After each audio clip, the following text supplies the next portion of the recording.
Sabe, existem 8 anos que a gente faz escolas.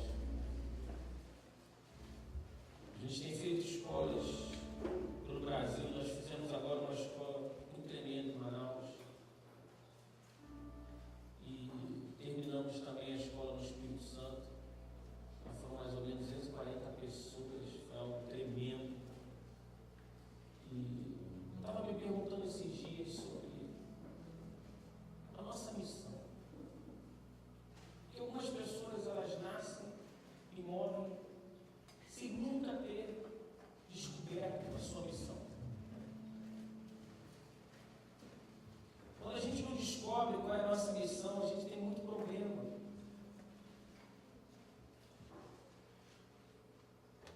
Porque sempre a sua missão vai ser um favor para um povo, ou para alguém, ou para uma pessoa. Quando as pessoas não reconhecem qual é a sua missão, pode terminar uma vida inteira frustrada. Você pode ter certeza que toda vez que a gente não encontra com essa missão, qual o propósito de Deus para a nossa vida, a gente sempre ataca alguém, culpando o outro. Porque é muito mais fácil culpar o outro pela minha incompetência ministerial, pela minha incompetência familiar, do que eu assumir que eu preciso de ajuda, eu preciso mudar.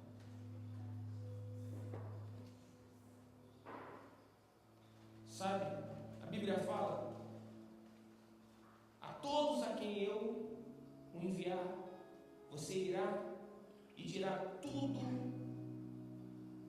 que eu lhe ordenar. Paulo compreendeu isso. Desse evangelho foi constituído como pregador, como apóstolo, como mestre. Paulo entendeu que a sua missão era pregar exatamente aquilo que Deus estava ordenando. Se a gente não encontrar com a nossa missão, a gente vai fazer o que a gente quer. Aí sabe o que acontece quando a gente não encontra com a nossa missão? A gente começa a ter medo da nossa reputação. Quando a gente começa a ficar preocupado demais com a nossa reputação, o que os outros pensam de nós, um sentimento de mirim vem dentro de nós e nos abate. Porque toda pessoa que não sabe quem é em Deus procura alguém para culpar por alguma coisa que lhe aconteceu.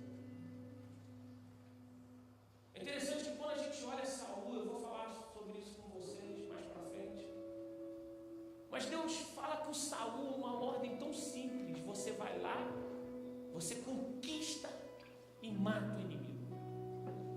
Mas Saul, no meio disso tudo, ele quis ter uma nova ideia, ele quis ter uma melhor ideia. Ele pensou: não, eu não vou matar o rei, eu vou poupar o melhor das ovelhas. E ele poupa o melhor das ovelhas e oferta, pretende ofertar ao Senhor.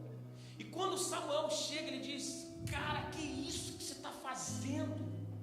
No momento que Deus ia confirmar o seu chamado, você desobedece de forma tão terrível. Samuel amava Saul, só que Saul ficou louco, se transformou num rei louco. Naquele momento ele é rejeitado por Deus, mas ele está preocupado com a sua reputação. Depois de Deus falar que rejeitou ele, ele chega para Samuel: Samuel, por favor, vamos comigo, senão o que esse povo vai pensar? Talvez você seja assim, você seja um líder excelente, você seja um pastor excelente, um ministro de louvor excelente. O problema é que você só faz as coisas de acordo com a sua reputação. Você fica com tanto medo de perder algo, que toda hora que você escuta alguém, você fala: não, essa palavra é para mim, mas ela não consegue entrar dentro do seu coração, porque você é como aquela pessoa que recebe a semente que cai nos espinhos. Você sabe que Deus tem um chamado para você, mas você está tão covarde, preso a um sistema, preso a você mesmo.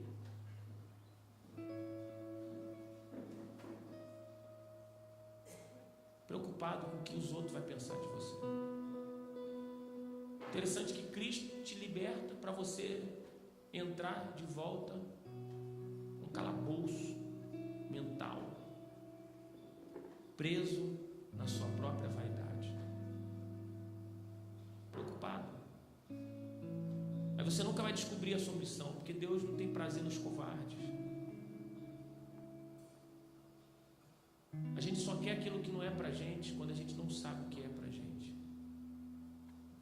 A gente só briga por uma posição, por um cargo, quando a gente não tem certeza se aquilo que a gente está fazendo é de Deus na nossa vida.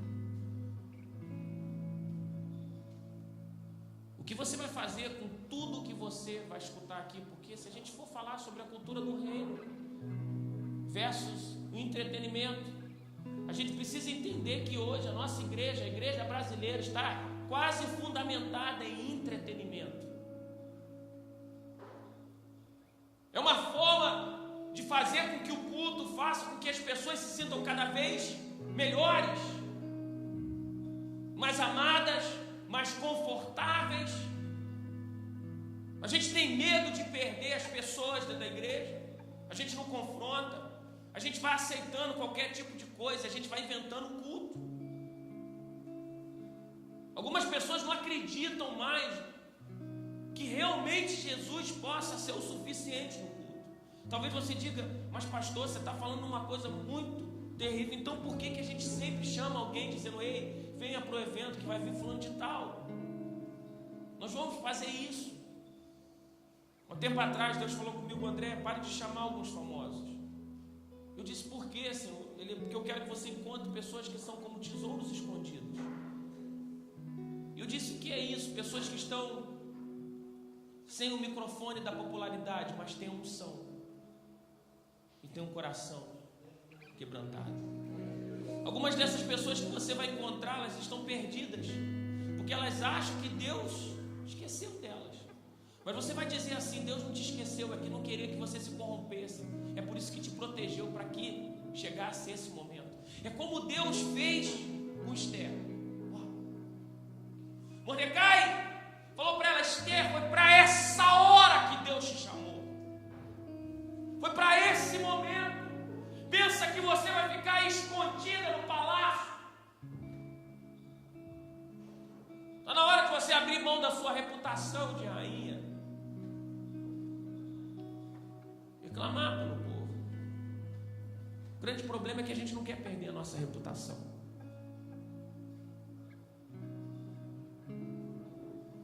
Afinal de contas, nós somos pastores, apóstolos e bispos, evangelistas e mestres.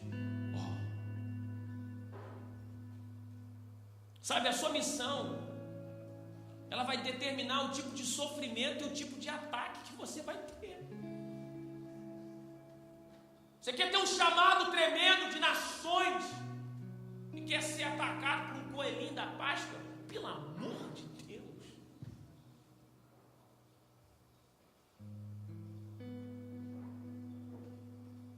Se você está sobre ataque, é porque você está incomodando.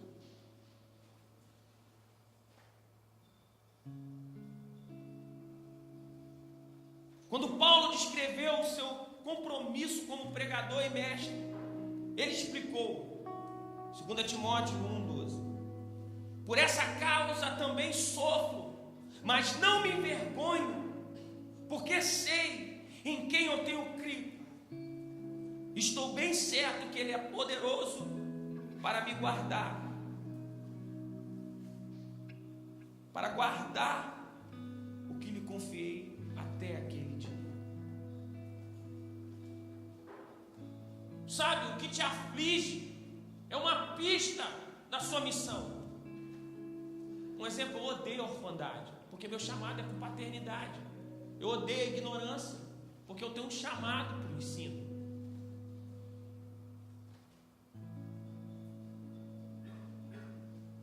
Eu amo a presença de Deus, é uma pista.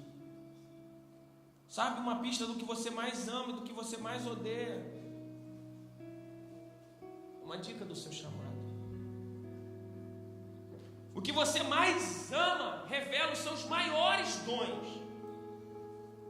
Paixão é o caminho da sabedoria. As coisas que você mais gosta de conversar, de pensar e de aprender, será o lugar da sua missão. Pergunta para o seu irmão: o que você gosta mais de falar? O que você gosta mais de aprender?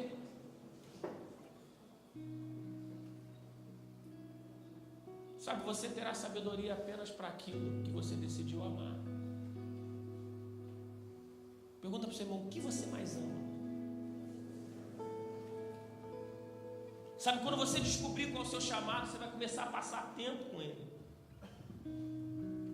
Eu, quando descobri que meu chamado era ser como Obadias, ensinando pessoas, treinando pessoas, eu tive que parar tudo na minha vida para dedicar somente nisso.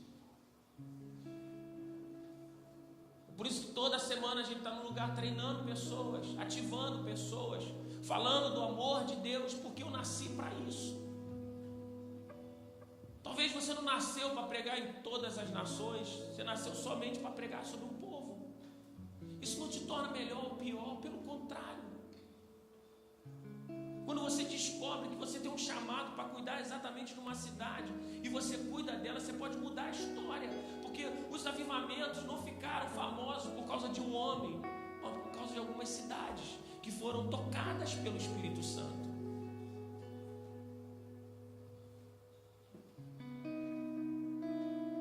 Eu não sei qual é o teu chamado, mas eu quero te dizer que o seu chamado é muito importante para Deus.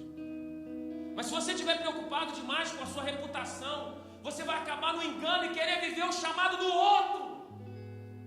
É por isso que a gente copia tanto os ministérios do outro. Tem pessoas que abrem igreja e a primeira coisa que fazem é se aliançar com alguém que tem uma visão. Porque na verdade, algumas pessoas não têm nem visão. Usam os outros como bengala. Quando você deveria procurar uma cobertura, uma paternidade, alguém que pudesse cuidar de você. Mas você precisa ter uma visão clara do que Deus tem para você. Senão vai chegar no culto de domingo e você vai falar: ei, me diga o que fazer. Existem milhares de pessoas que estão perguntando: ei, me diga o que fazer, porque eu não sei mais o que fazer. Eu não sei para onde ir.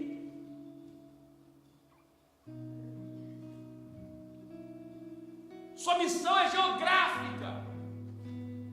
Sua missão vai mexer com você, vai te desafiar, vai te fazer entrar em lugares que você nunca entraria, a conhecer pessoas que você nunca imaginaria. Só para você ter uma ideia, em outubro nós temos uma escola na Argentina. Hoje estamos em maio, a escola já está lotada. Se você quiser ir conosco, você pode ficar num hotel, porque não tem mais vaga na escola. A gente não decidiu não anunciar tanto sobre essa escola, porque foi algo de Deus que aconteceu. A gente vai estar fazendo na Argentina só para falando com argentinos. Você pensa que é fácil? Quando eu comecei a tentar falar um pouquinho de espanhol, eu passava muita vergonha.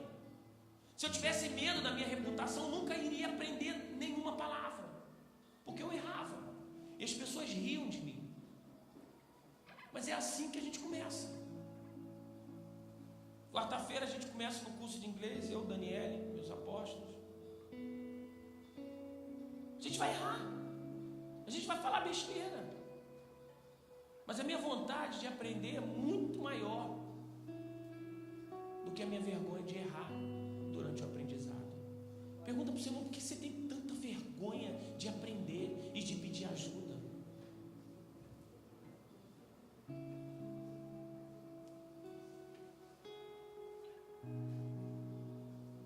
Sabe, o lugar que você está é tão importante quanto você é.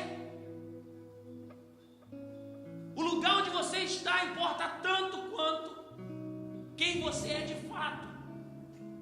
Porque se você fala que você é alguém de Deus, mas você não está no lugar onde Deus quer que você esteja, tem alguma coisa errada. E o único lugar onde tem paz, onde tem segurança, onde tem abrigo, onde tem socorro, é na presença de Deus. presença de Deus.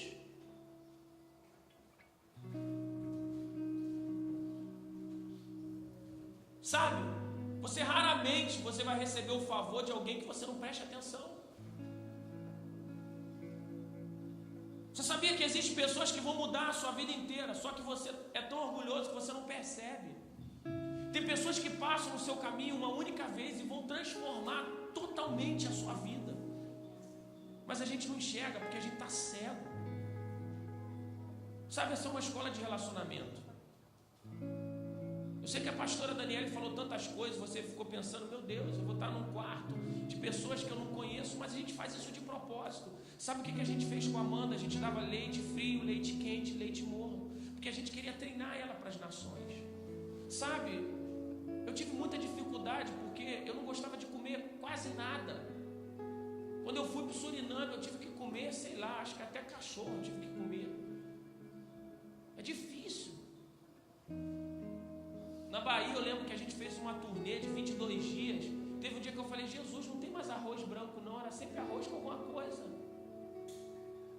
Eu tive dificuldade porque eu não aprendi quando era criança a comer todo tipo de comida. Eu aprendi a comer biscoito, porque minha mãe trabalhava muito, eu tinha que comer qualquer coisa rápido para ir para a escola. E hoje eu estou voltando a ter o prazer de viver e de comer salada e tantas outras coisas, porque eu aprendi a comer errado. Se a gente não perceber, a gente pode passar anos na missão errada.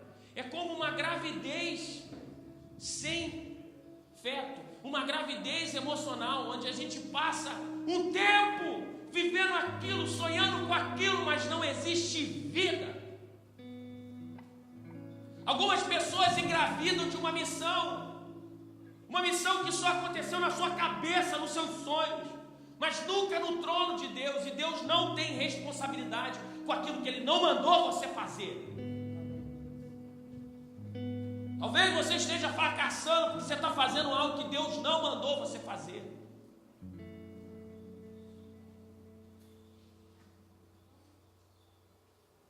Você só vai ser bem sucedido na sua missão quando ela virar quase uma obsessão para você. Você acordar e estar focado. Alma, vida, eu vou estar focado nisso. Porque sempre vai aparecer alguém para te desanimar. Sempre. Sempre. Sabe, a sua missão vai exigir tempos de preparação.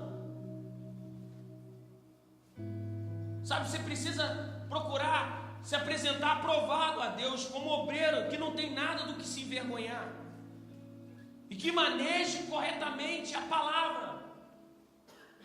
Sabe, eu fico doido. Hoje tem umas coisas que são terríveis.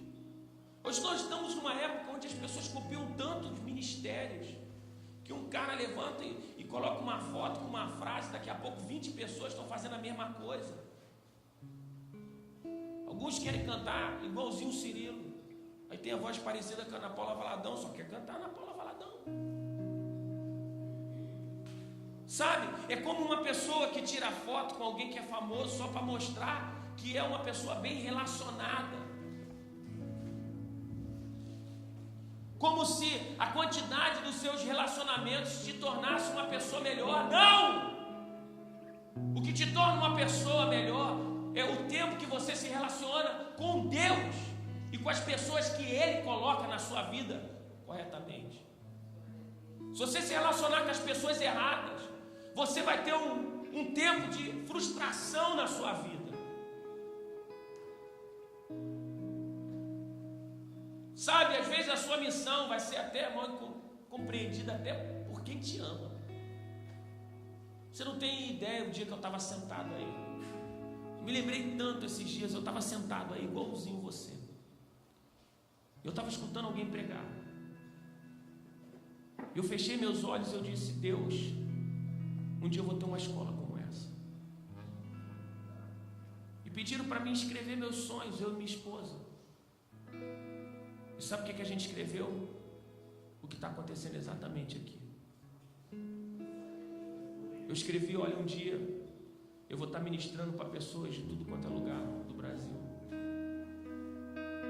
E a gente vai ter uma escola de treinamento. Sabe o que falaram para mim? Isso nunca vai acontecer. Você está copiando. Que tipo de sonho é esse? Eu numa escola como essa, eu ia ficando reprovado. Iam me reprovar, porque não acreditavam na minha missão.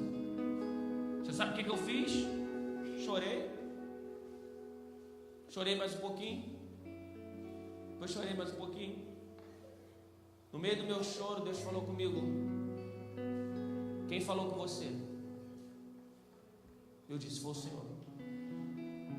Então escute, acontecerá. Diga para o seu irmão: por que você depende tanto da palavra dos outros para fazer as suas realizações? Agora pegou. Pergunta isso para 3 irmãos, mas olha bem nos olhos dele, nos olhos dela.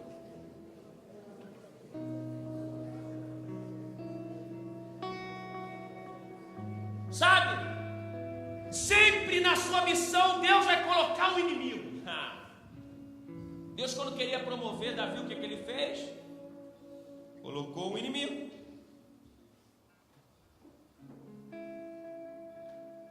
Vamos parar para pensar. Abra sua Bíblia, primeiro livro de Samuel, capítulo 17, versículo 45. Eu falei muitas coisas com você, agora eu quero trazer tudo que eu falei fundamentado na palavra, para você entender.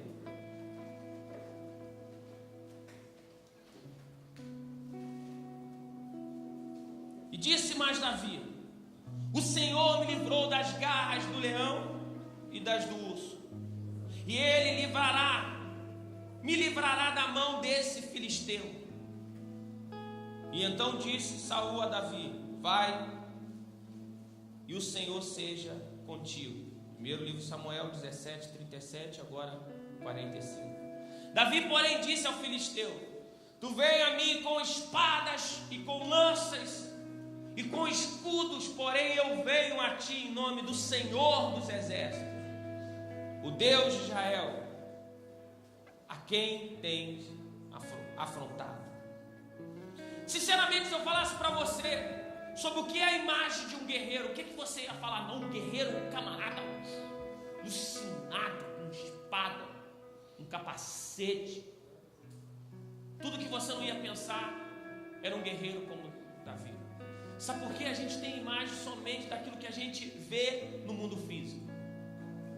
Algumas coisas que estão acontecendo no mundo espiritual a gente não percebe, porque o homem carnal não consegue perceber uma coisa como essa. Somente o homem espiritual. Feche seus olhos um pouquinho. Tente pensar na imagem de um guerreiro.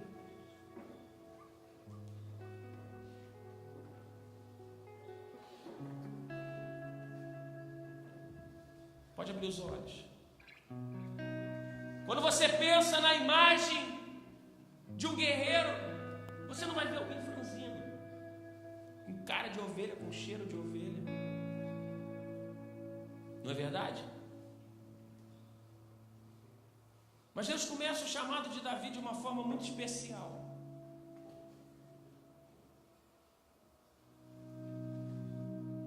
Davi era um jovem que trabalhava, estava sempre envolvido com a casa do seu pai. Lembra quando eu falei sobre missão? Sabe o que acontece com Davi? Davi, quando é chamado para ter uma missão, a primeira coisa que acontece com ele é que Deus simplesmente começa mostrando para ele que aquilo que ele estiver envolvido é aquilo que vai crescer dentro dele. Quando Samuel entra na casa de Jessé, ele pensa que os reis, que seriam os possíveis consagrados, os irmãos de Davi, os caras top, cara bonito, grande, mas que estavam envolvidos com a pessoa errada. A missão deles estava relacionada a um rei, Saul, um rei louco. Davi não. Davi não estava envolvido com Saul. Pelo contrário, Davi era resposta para Saul. Davi era aquele que, quando tocava, o coração louco de Saul era quase apacentado. Davi estava envolvido com o seu pai. Sabe, a sua missão vai estar sempre relacionada com que tipo de pessoa você se envolve. E como você trata a sua cobertura, a sua paternidade e seus princípios. Porque aqui está um jovem que está envolvido com seu pai, mesmo quando o seu pai o discriminava, porque foi um filho que não foi chamado à mesa, pelo contrário, foi esquecido pela própria família, até que o profeta mandasse falar: chame, você não tem mais algum filho? Mas enquanto os irmãos de Davi se envolviam com um rei que estava louco e covarde, Davi não, estava envolvido com as coisas do seu pai. Sabe o que é interessante? É que Deus queria tanto derramar uma unção de Davi, mas essa unção não derramou na casa do tio ou do parente, ou num grande palácio, ou no meio de uma multidão. Essa unção veio quando ele estava na casa de seu pai. Deus escolheu um lugar de paternidade para ungir o futuro rei de Israel. Diga para o seu irmão, você precisa estar envolvido com paternidade para receber uma unção em comum. Você precisa estar na casa do pai. O problema é que a gente acha que a casa do pai é a casa do fulano de tal.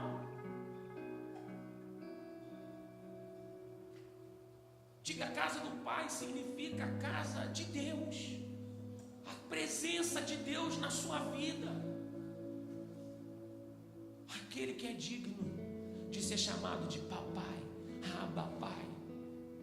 Fale isso: papai, eu quero estar envolvido com o Senhor. Diga isso, vamos lá. Papai, eu quero estar envolvido com o Senhor. Eu quero ter o teu cheiro, Senhor. Davi estava tão envolvido com o papai, que quando viu um urso, Deus protegia ele. Deus amava tanto a Davi, que protegia ele dos ataques dos ursos, que queriam devorá-lo, dos leões, que despedaça a presa. Mas Deus amava tanto Davi, que treina ele a vencer coisas tremendas. Deus amava tanto a Davi, que treina ele a vencer aqueles que poderiam matá-lo. Que tipo de treinamento é esse que Deus faz? Que treina? Eu não sei se alguma vez passou na cabeça de Davi. A gente não sabe, não está escrito. A gente pode imaginar. Não sei se em algum momento ele pensou: meus irmãos têm uma profissão tão nobre, de repente só estou aqui cuidando. Eu acho que não. Porque eu gosto tanto de Davi como pastor, porque quando ele estava como pastor, ele fazia salmos, ele estava dedicando aquele momento, adorando a Deus. Escute uma coisa: não vai ter urso, não vai ter leão que te mate, se você estiver envolvido com as coisas de papai.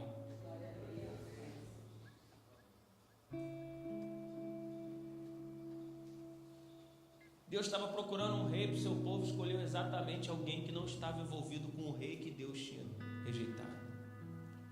Olhe para o seu irmão e diga assim: pare de andar com pessoas que Deus rejeitou. Todo chamado começa com uma pergunta: com quem você está envolvido? A sua missão está relacionada com quem você se envolve.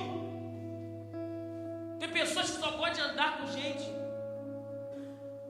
pequena, coisinha pequena.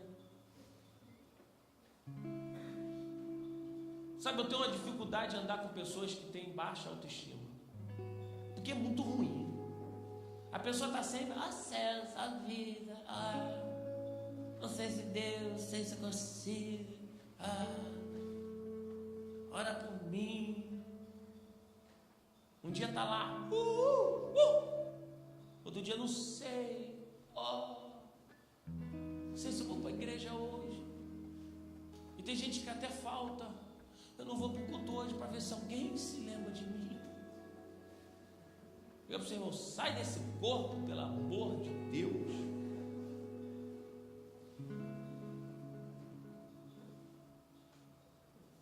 Aí sabe o que acontece? Na missão de Davi, Deus coloca um gigante. Não um gigante comum, um Golias. Mas sabe, eu não quero falar de Davi vencer Golias. Eu quero falar de Davi estar envolvido na sua missão. A sua missão era honrar o Senhor. Ele escuta uma coisa que é como uma afronta. Ó, tem alguém que está zombando do povo de Israel. Tem alguém que está falando mal do povo, está falando mal de Deus, está afrontando a Deus. E ele estava envolvido com a sua missão. A sua missão era estar perto do Senhor. Era uma missão de governo. Ele odeia aquilo, ele fica indignado com aquilo. Golias passa a ser seu foco, a sua missão. No meio do caminho, ele vai servir seus irmãos. Seu irmão chega para ele e fala: o que você está fazendo aqui, cara? Eu conheço a sua presunção. Davi então tem que aprender a não paralisar quando o irmão perturbado aparece para te distrair. Diga para o seu irmão: para de ficar escutando perturbado, pelo amor de Deus. Gente que só te desanima. Você chega lá cheio de ideia: eu vou fazer isso, eu vou fazer aquilo, não vai dar certo, isso não vai dar certo, aquilo. Sabe, tem gente que perde a bênção porque fala demais. Fala demais. Davi está focado. Não. Esse cara está afrontando a Deus. Não estou gostando disso não. A multidão, quando percebe, começa a falar: mas Davi, você é doido? Você vai lutar com Golias? Ele: eu sei que vou lutar. Até o ponto que o rei, a maior autoridade, olha para ele e fala: cara, tu é doido. Tu vai lutar com ele. Davi repete uma coisa tão tranquila: estou acostumado a lutar com ursos e com leões. Sabe o que ele faz no mundo espiritual? Ele rebaixa Golias a um animal. Ele coloca Golias no mesmo nível de animal. Acostumado a matar ursos, leões e Golias.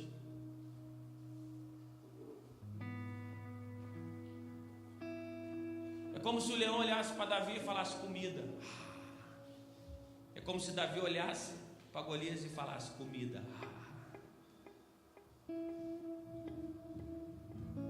O rei rapidamente pega uma armadura: não, você quer lutar, cara? Então eu vou te proteger.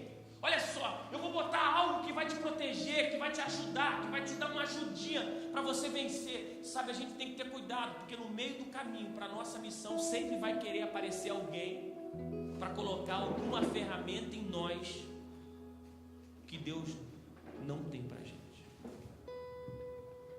Eu sei que a gente sempre ouve uma grande revelação dessa palavra, que Davi não usou a armadura, até eu mesmo já falei isso, de Saul, porque ele ia representar um exército falido. Sim, claro.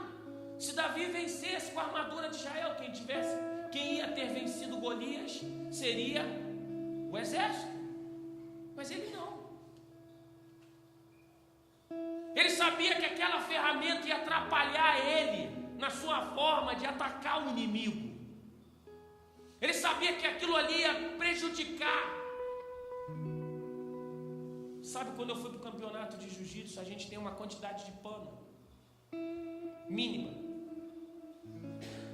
E normalmente a gente bota no limite, porque se a gente der pano para o adversário, ele pega a gente com mais facilidade. Davi percebeu que nessa luta ele não podia dar vantagem para o inimigo. O grande problema é que a gente está dando vantagem para ele demais, a gente deixa ele falar demais.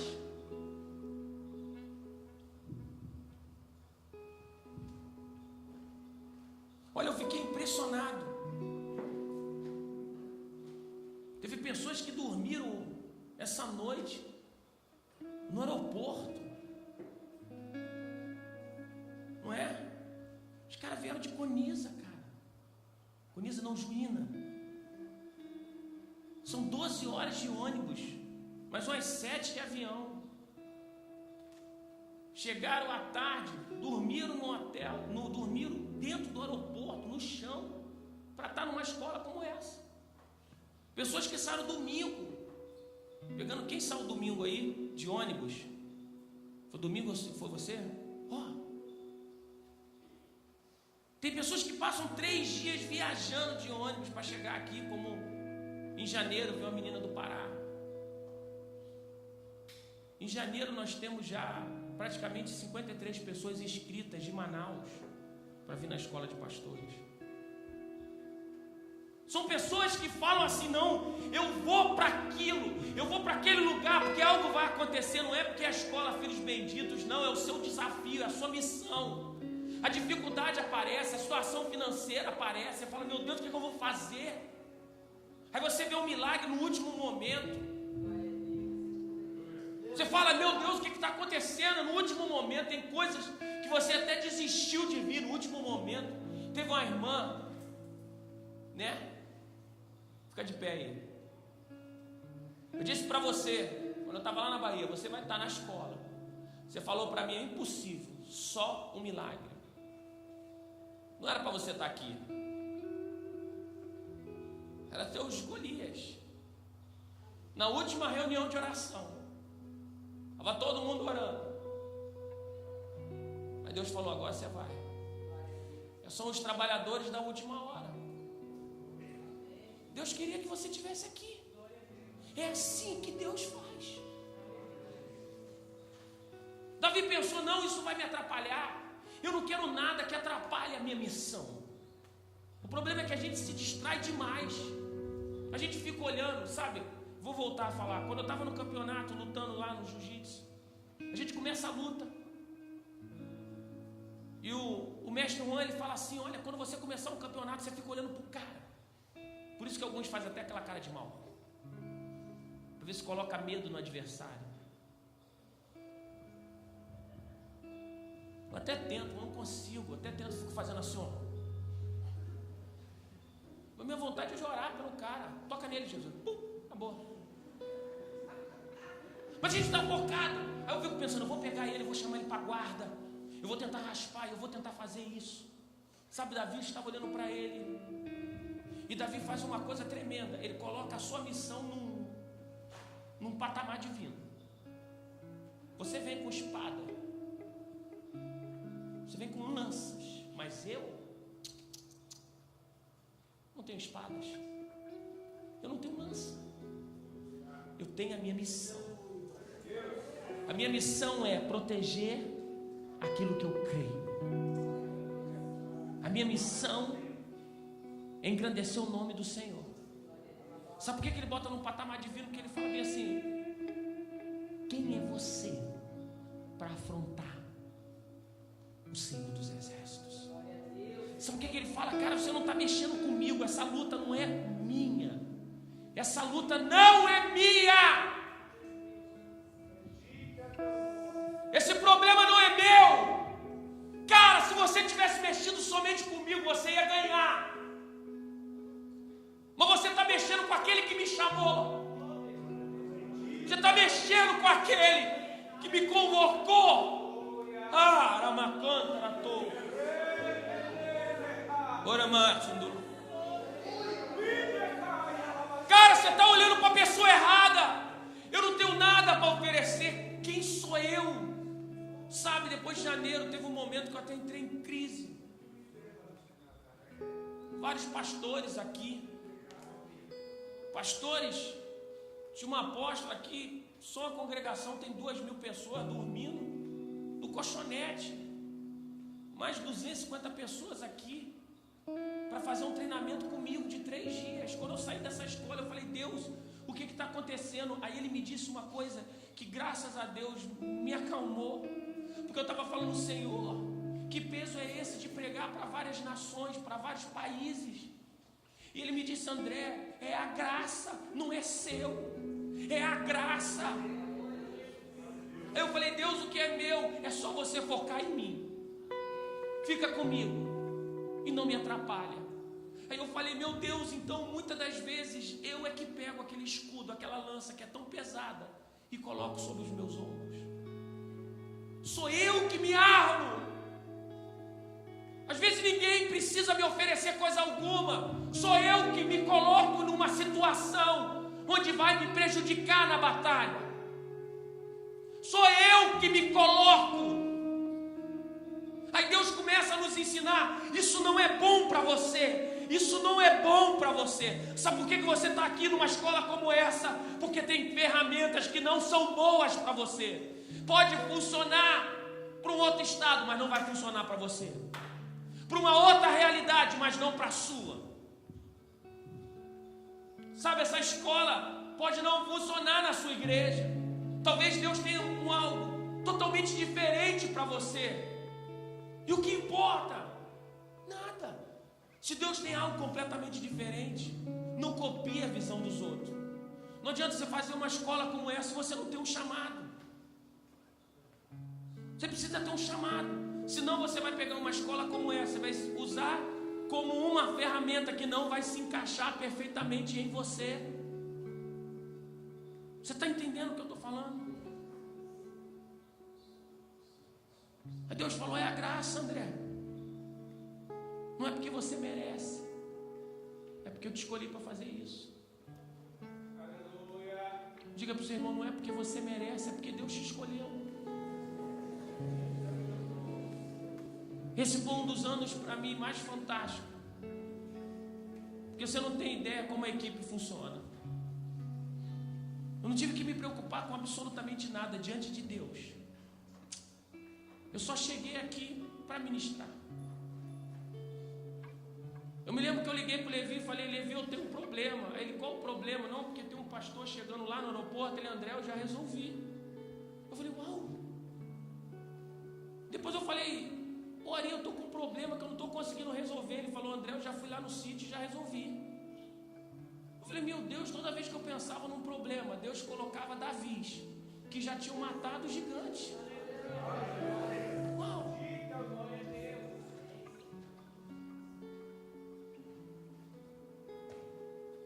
Mas para isso, eu tive que sair da liderança e deixar os outros fazerem. Porque eles têm ferramentas que eu não tenho, que não servem para mim, mas servem perfeitamente para a visão. Uau! Diga: você precisa sair da frente.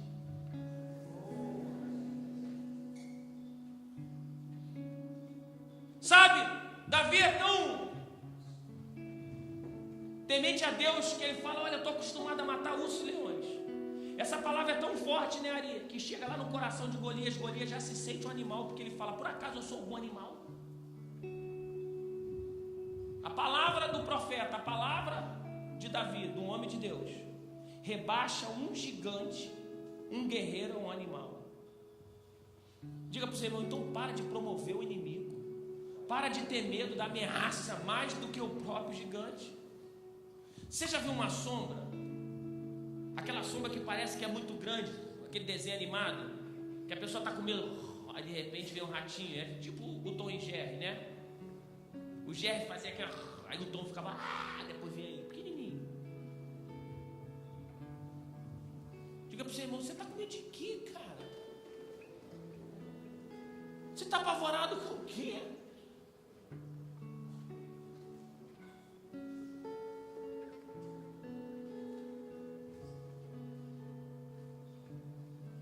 Sabe, toda preparação,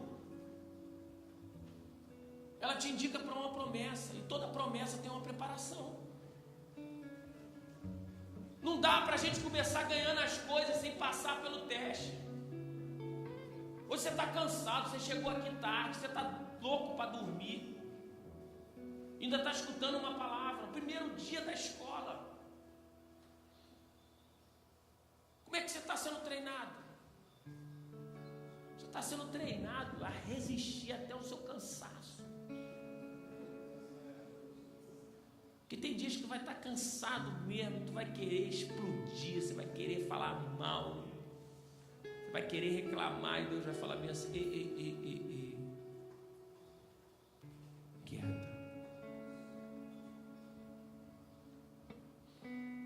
Sabe, Deus precisou treinar um povo.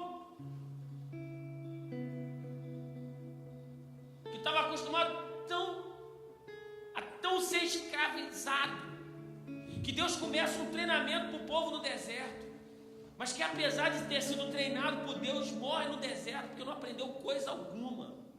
Será que você vai sair de 5 dias aqui?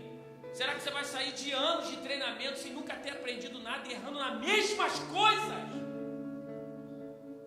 Tem gente que erra nas mesmas coisas o tempo todo.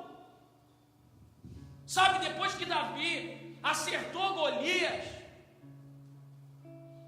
ele cortou a cabeça de Golias, porque ele não queria que nunca mais esse inimigo se levantasse.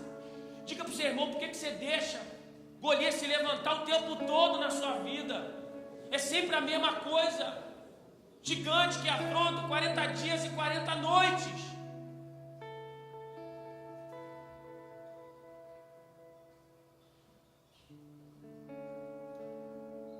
Fica de pé.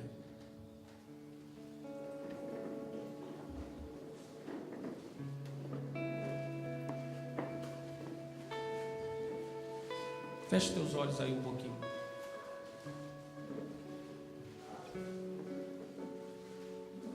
Pensa aí, por favor. Quem é o gigante que você precisa enfrentar hoje? Qual é a sua missão hoje?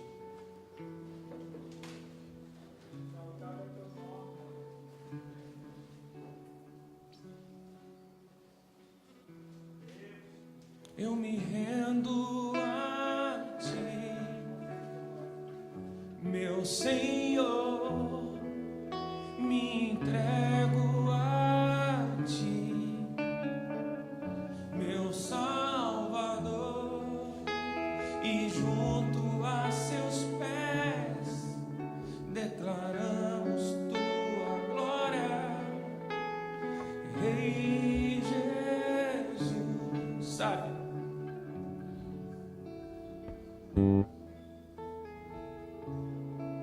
Eu queria que você pensasse muito no que você ouviu essa noite.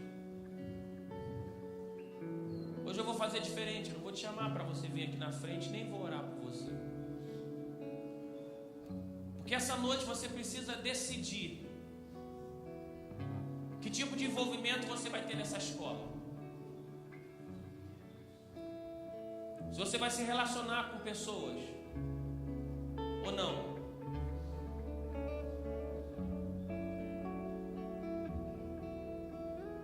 Se você vai se relacionar com Deus ou não. Sabe, amanhã vai ser um dia intenso. Vocês vão ter oficinas de treinamento. Vocês vão ter várias ministrações. Amanhã você vai ter uma ministração com o pastor Marcos Salles, com o pastor Zezinho. Eu acho que com o Oziel do Profetas da Dança também. Vai ser algo louco. Vocês vão ter vários treinamentos. Vocês vão escutar cada coisa que vai mexer com vocês. Mas vocês precisam saber que tipo de envolvimento. Senão vai chegar no último dia e você vai falar assim: meu Deus, por que eu não mergulhei? Fecha os olhos. Senhor, eu te peço essa noite